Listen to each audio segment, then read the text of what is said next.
Hello friends, welcome back to our YouTube channel Tech and Cryptos. Today in this video let's find out whether or not we can play YouTube and Spotify at once. So let's get started.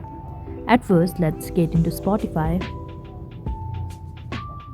and let's play some music, and we can see the music is playing. Now let's get back. Now get into YouTube.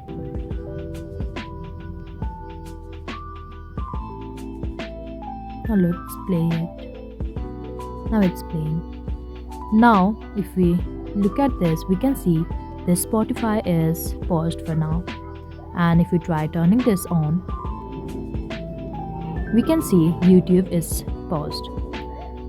So from here we can find out that we cannot play YouTube and Spotify at once on Android, but in desktop we can open it in different tabs or windows and play both at once.